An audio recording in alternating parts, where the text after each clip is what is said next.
Geliat manuver PDI Perjuangan untuk pemilu 2024 mulai tampak. Pintu kerja sama Partai Banteng dibuka lebar-lebar ke seluruh partai politik. Ketua Umum PDIP Megawati Soekarnoputri telah menugaskan putrinya yang tak lain adalah Ketua DPP PDIP, Puan Maharani, untuk menemui semua ketua umum partai politik tanpa terkecuali. Itu adalah statement dari Bambang Pacul yang saya kira ini menegasikan apa yang disampaikan oleh Sekjen beberapa waktu yang lalu, bahwa tidak bisa bekerja sama dengan Demokrat, tidak bisa bekerja sama dengan PKS, kemudian juga dengan Nasdem, ini strateginya berbeda. Ini namanya memang lidah tak bertulang. Jadi lidah itu kalau nggak pedes nggak apa-apa, tapi kalau nggak bertulang ya memang itu akibatnya tuh bisa kemana-mana mengucapkan janji tuh. Tapi tetap kita harus baca sebagai sinyal bahwa PDIP juga cemas dengan kedudukan politiknya tuh. Tapi dari pernyataan Bambang Pacul sendiri dan juga Puan, bahwa dia diminta oleh Bu Mega itu ada dua sebenarnya tugasnya. Satu, dia berkeliling untuk bertemu seluruh kader PDIP. Ini kan sebenarnya koordinasi dan juga meningkatkan elektabilitas. Yang kedua, dia diminta untuk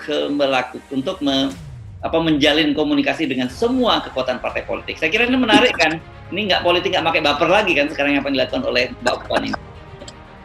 Jadi Ibu Mega akhirnya berpikir bahwa kalau Ibu Mega menarik diri seolah-olah 20% itu udah di tangan, maka kemungkinan besar publik akan dorong Ibu Mega untuk terus-menerus mencalonkan Puan.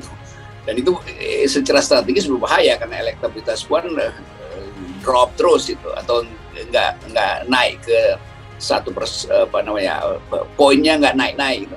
Generasi muda seperti Puan Maharani itu tidak merasakan dendam politik apa-apa, karena memang Puan Maharani belum maju pada kontestasi yang paling tinggi untuk menjadi presiden atau wakil presiden, sehingga dia lebih nothing to lose dibandingkan dengan ketua umumnya Megawati Soekarnoputri. Megawati pernah menjadi presiden dan susah, ya kan, untuk kemudian lebih luas dalam melakukan dialog sebagai politisi yang dianggap paling senior saat ini, yang tentu yang berada di lingkar partai politik. Sehingga kalau dengan Megawati, orang lain yang harus datang.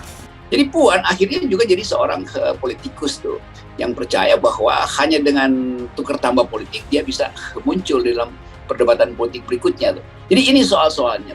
Nah, saya mendorong sebetulnya mereka yang punya potensi untuk masuk dalam keadaan semacam ini, karena PDIP akhirnya belum final, partai-partai lain juga belum final. Nah, itu pentingnya kita dorong tokoh-tokoh lain maju aja kan, karena medannya masih sangat terbuka sebetulnya.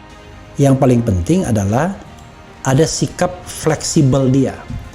Tidak bersikap seperti ratu ya atau putri ketika di partainya, atau ketika dia pada waktu itu misalnya berada di lingkaran Megawati dan Taufik Kimas. Nah, sekarang ada kecenderungan pendidikan politik ke Puan adalah bagaimana lebih bisa mandiri dan lebih bisa menjalin komunikasi dengan pihak-pihak.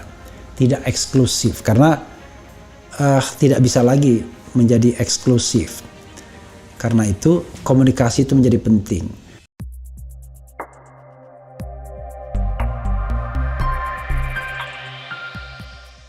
Ketua DPP Bidang Pemenangan Pemilu PDIP Bambang Wuryanto alias Bambang Pacul bilang, Megawati tak memerintahkan putrinya untuk bertemu dengan satu atau dua petinggi parpol saja, melainkan seluruhnya. Tentu tidak faktor tunggal siapa yang harus ditemui, tapi perintahnya Ibu Ketum temui semua ketum-ketum partai, kata Bambang di Kompleks Parlemen Senayan, Jakarta, Selasa, tanggal 12 Juli tahun 2022. Dengan demikian, kata Bambang, bukan tidak mungkin Puan menjadwalkan pertemuan dengan dua partai yang sempat disebut sulit bekerja sama dengan PDIP, yakni Partai Keadilan Sejahtera dan Partai Demokrat. Kendati begitu, menurut dia, Megawati tidak memiliki pesan khusus agar Puan mengunjungi partai tertentu terlebih dahulu. Ibu Megawati tidak mengatakan ini nomor 1, ini nomor 2, tidak begitu. Bisa saja zigzag ketemu, oh, saya mau sama-sama yang muda. Bagaimana kalau ketemu Mas AHY bisa, ucap Bambang, oh, Kira-kira ideologinya agak berjauhan, misalnya mau ketemu Syaihu, Presiden PKS Ahmad Syaihu, dulu ya monggo, tuturnya. Bambang menambahkan, sejak beberapa waktu lalu Mega memang telah menugaskan Puan untuk bersilaturahmi ke partai-partai politik, namun, silaturahmi itu baru akan dilakukan setelah Ketua DPR RI tersebut menuntaskan kunjungannya ke jajaran PDIP di daerah. Jadi sebelum ketemu dengan ketua-ketua partai, Puan ingin mendengarkan dulu suara di bawah. Setelah itu baru dia akan jalan-jalan bertemu ketua umum partai, katanya. Sikap PDIP yang kini berbeda dari pernyataan Sekretaris Jenderal PDIP Hasto Kristianto terdahulu. Belum lama ini Hasto mengatakan bahwa kemungkinan besar partainya tidak akan bekerja sama dengan PKS dan Demokrat untuk pemilu 2024. Ya, kalau dengan PKS tidak, peluang bekerja sama, kata Hasto di Sekolah Partai PDIP, Lenteng Agung, Jakarta Selatan, Kamis tanggal 23 Juni tahun 2022. Etika itu, Hasto tak menjelaskan alasan PDIP sulit bekerja sama dengan PKS.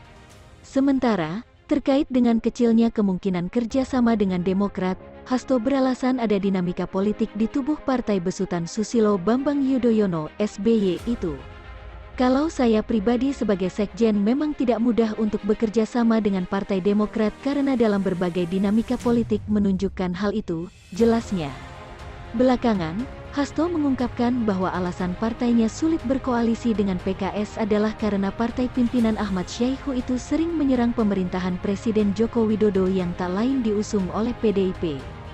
Saat ini posisi PDI Perjuangan mendukung Pak Jokowi sehingga tidak mungkin juga kita bekerja sama dengan Pak Jokowi dan pada saat bersamaan ada pihak-pihak yang terus menyerang pemerintahan Pak Jokowi, kata Hasto di JCC Senayan, Jakarta, Sabtu, tanggal 25 Juni tahun 2022. Namun begitu, Hasto mengaku, partainya tetap menghargai sikap PKS yang berada di luar pemerintahan, ketika Hasto mengungkapkan sulitnya kemungkinan kerjasama PDIP dengan Demokrat dan PKS, elit kedua partai menunjukkan sikap tak senang. Ketua Badan Pemenangan Pemilu Partai Demokrat Andi Arief sempat menyebut bahwa pernyataan Hasto diskriminatif, sementara juru bicara PKS Muhammad Khalid menilai sikap PDIP berlebihan. Namun, atas manuver terbaru PDIP, Demokrat tampak girang. Demikian juga dengan PKS, Koordinator Juru Bicara DPP Partai Demokrat Herzaki Mehendra Putra mengatakan, partainya terbuka menjalin komunikasi politik dengan PDIP.